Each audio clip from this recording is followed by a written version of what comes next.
নির্বাচনী প্রচারণায় মার্কিন প্রেসিডেন্ট ডোনাল্ড ট্রাম্প ঘোষণা দিয়েছিলেন তিনি যুদ্ধ করতে যাচ্ছেন না, যুদ্ধ বন্ধ করতে যাচ্ছেন। তাকে ভোট দিয়েছিলেন মুসলিম সহ আরব মার্কিনীরা। শপথের আগেই দুতিয়ালি করে গাজায় যুদ্ধবিরতি কার্যকরে সফল হন। কিন্তু এবার তিনি যা বললেন তা ছিল নিপীড়িত জনগোষ্ঠীর জন্য মরার উপর খাড়ার ঘাড় মতো। স্থানীয় সময় মঙ্গলবার ওয়াশিংটনে ইসরায়েলের প্রধানমন্ত্রী বেনিয়ামিন নেতানিয়াহুর সঙ্গে যৌথ সংবাদ সম্মেলনে ট্রাম্প জানান তিনি গাজা দখল করতে চান এবং সেখান থেকে ফিলিস্তিনিদের জোরপূর্বক সরিয়ে দেবেন।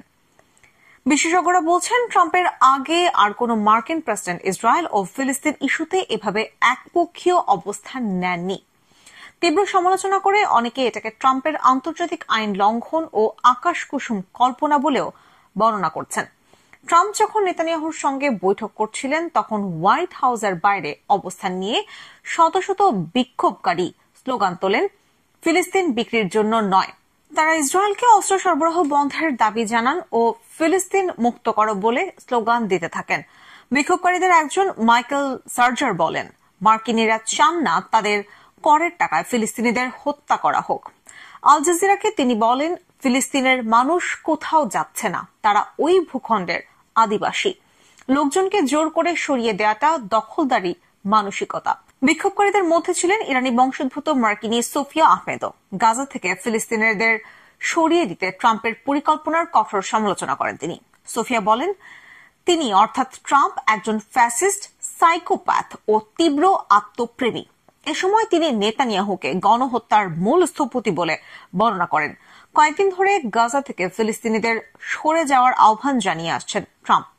গত মঙ্গলবার সন্ধ্যায় হোয়াইট হাউসে নেতানিয়াহুর সঙ্গে বৈঠকের পর যৌথ সংবাদ সম্মেলন করে ট্রাম্প আরও এক ধাপ এগিয়ে বলেন তিনি গাজা দখল করবেন। সেখানে থাকা ফিলিস্তিনিদের প্রতিবেশী দেশগুলোতে চলে যেতে বলেন তিনি।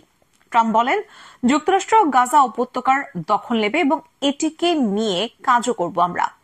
আমরা এটির মালিক হব এবং সেখান থেকে সব বিপজ্জনক অবিস্ফোরিত বোমা ও অন্যান্য অস্ত্রশস্ত্র ধ্বংস করার দায়িত্ব নেব।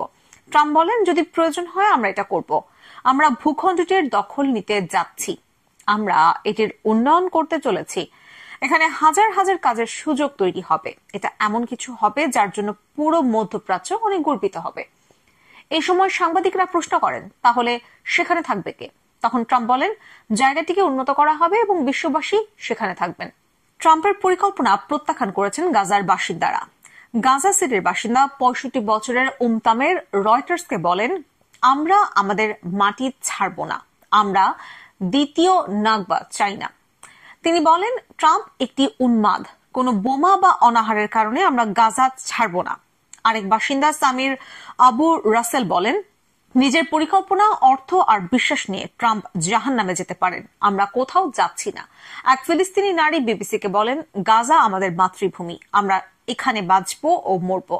আমরা প্রায় ১.৫ বছর হত্যা ও ধ্বংসযোগ্য মোকাবেলা করেছি, বলতে গেলে এখনো করছি, কিন্তু কখনো এমনটা ভাবিনি একটি জনগোষ্ঠীকে তার নিজ ভূখণ্ড থেকে বিতাড়িত করে অন্যায়ভাবে তার দখলের এই পরিকল্পনায় নিন্দার ঝড় উঠেছে বিশ্বব্যাপী। এরই মধ্যে ফিলিস্তিন, মিশর, সৌদি আরব ও অন্যান্য দেশ এর নিন্দা জানিয়েছে।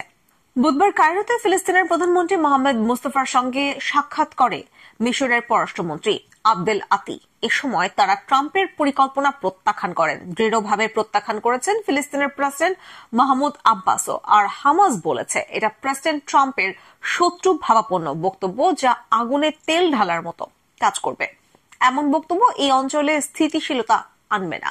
হামাসের জ্যেষ্ঠ নেতা সামি আবু জোহরি বলেন গাজা থেকে ফিলিস্তিনিদের সরানোর আহ্বান হল জাতিগত নিধন চালানোর শামিল। ট্রাম্পের পরিকল্পনা অবাস্তব ও হাস্যকর। ইরান বলেছে তারা এই পরিকল্পনা সমর্থন করে না। ট্রাম্পের পরিকল্পনার প্রতিক্রিয়ায় রাশিয়া বলেছে পশ্চিম তীর দখল ও গাজার মানুষকে সরিয়ে দেয়া ইসরায়েলের পরিকল্পনা। সংঘবদ্ধ শাস্তি দেওয়ার পদ্ধতিতে রাশিয়া সমর্থন করে না। চীনের পররাষ্ট্র মন্ত্রণালয় গাজা থেকে জোরপূর্বক বাসিন্দাদের সরানোর পরিকল্পনার বিরোধিতার কথা জানিয়ে দ্বিরাষ্ট্র সমাধানের কথা বলেছে। তুরস্ক এটাকে অগ্রহণযোগ্য বলে বর্ণনা করেছে। জার্মানি বলেছে গাজা ফিলিস্তিনের মানুষের, তাদের সরানো হবে অগ্রহণযোগ্য ও আন্তর্জাতিক আইন বিরোধী। এছাড়া ফ্রান্স, স্পেন, আয়ারল্যান্ড, যুক্তরাজ্য, ব্রাজিল, অস্ট্রেলিয়া ট্রাম্পের পরিকল্পনার বিরোধিতা করেছে। ব্রিটিশ প্রধানমন্ত্রী কিয়ার স্টারমার আবারও দ্বিরাষ্ট্র সমাধানের বিষয়ে বলেছেন এবং ট্রাম্পের সঙ্গে আলোচনা করবেন বলে জানিয়েছেন। ট্রাম্পের বক্তব্যে যুদ্ধবিরতি ব্যাহত হতে পারে বলে যে শঙ্কা করা হচ্ছে সেটাও তিনি উড়িয়ে দিয়েছেন। ফিলিস্তিনের জাতিসংঘের বিশেষ রিপোর্টার ফ্রান্সিসকো আলবানিজ বলেছেন, ট্রাম্পের পরিকল্পনা বেআইনি, অনৈতিক ও একেবারেই দায়িত্বজ্ঞানহীন। ট্রাম্প আন্তর্জাতিক অপরাধ করার পরামর্শ দিচ্ছেন। ইসরায়েলের অনেক বাসিন্দা ট্রাম্পের পরিকল্পনার সমর্থন করছে না। নেটিভ হাজারার বাসিন্দা হিলা ফ্যানল্যান বলেন, এটা কোনো সমাধান নয়। নিজ দল রিপাবলিকান পার্টির ভেতরে এই নিয়ে নেতিবাচক প্রতিক্রিয়া রয়েছে।